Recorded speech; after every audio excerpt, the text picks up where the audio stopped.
Lucas was driving to work when the check engine light turned on. His heart dropped. Not because the car was broken, because he had $43 in his bank account. He turned the music up. He ignored the noise. And for the next 60 days, he lived in quiet fear. Every morning he woke up with the same invisible weight in his chest. Not panic. Not yet. Just that constant background tension that high performers know too well. The kind that follows you into meetings. The kind that makes you check your bank app before brushing your teeth. He still showed up. Still worked hard. Still smiled. Because from the outside, everything looked fine. But inside, Lucas knew one unexpected event could collapse his entire year. And that realization is more exhausting than working 12 hours a day. Then one morning, the car died on the highway. Tow truck. Missed shifts. A repair bill he couldn't afford. What started as a $300 problem became a $2,500 disaster. And that was the moment Lucas realized something terrifying. Being broke is not cheap. It's the most expensive lifestyle in the world. And here is what scared him the most. It wasn't the number. It was the pattern. Because this had happened before. Different situations. Same outcome. Small problem. Delay. Explosion. Lucas wasn't lazy. He worked more than most people. But every month felt the same. Payday. Relief. Bills. Anxiety. Repeat. And if you're honest, you've felt this too. That strange paradox where your income increases, but your sense of safety doesn't. The promotions come. The responsibilities grow. But the margin never appears. You run faster, but the ground never changes. He thought the problem was discipline. He blamed himself. He thought maybe he just needed more motivation, more control, more sacrifice. But the truth was deeper. The system rewards ownership, not effort. And most people are trapped renting their entire lives. Renting their homes. Renting their time. Renting their attention. Renting their stability. And the worst part, they don't even realize it. Because society praises effort, but quietly rewards leverage. That's when Sara entered Lucas's life. Not as motivation, but as clarity. She said something that changed everything. If you understand this, you change your financial life. And Lucas almost ignored her. Because the advice didn't sound exciting. It didn't promise fast results. It didn't feed his ego. But it felt calm.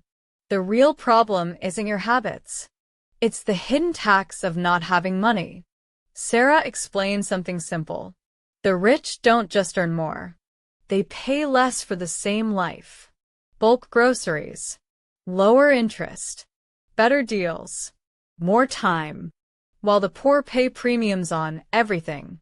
Because urgency is expensive.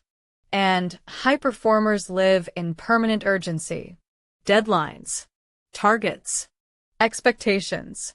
This keeps them reacting instead of designing. Fear is expensive. Because fear forces short-term decisions.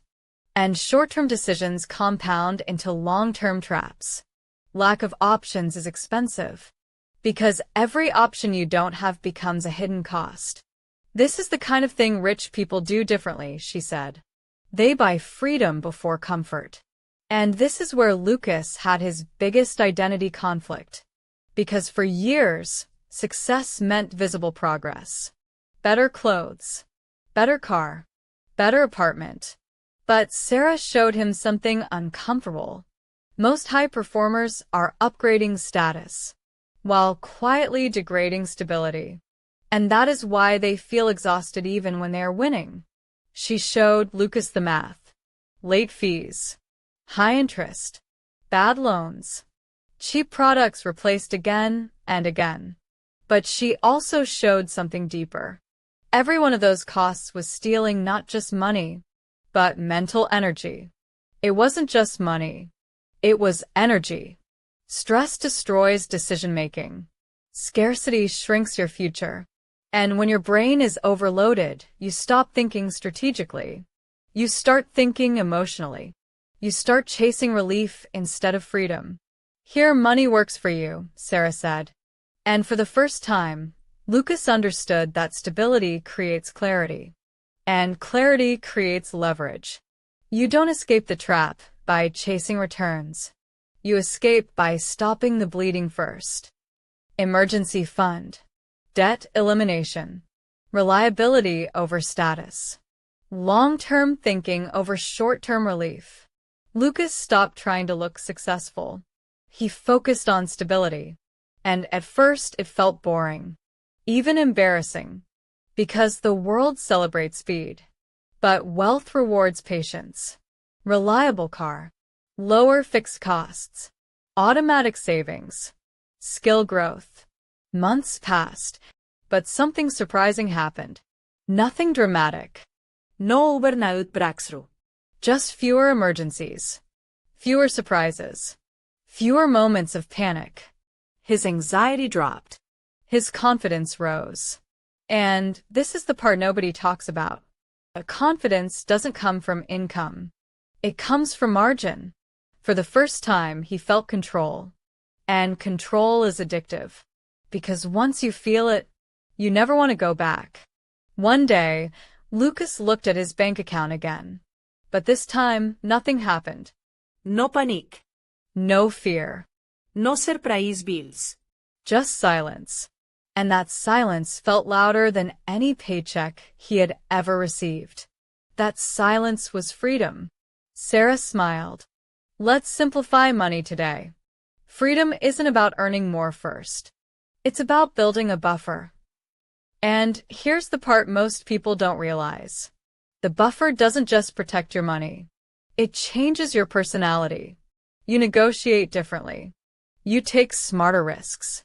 You say no to bad opportunities. You stop living in survival mode. Because once you stop paying the poverty premium, you finally start building ownership. And ownership is what buys your life back. And if you stay with this journey, something else happens. You stop working for safety and start working for choice. And that is when money becomes a tool instead of a prison. If this opened your eyes, share it. Because most people are not broke. They are trapped. And once you see the system, you can never unsee it.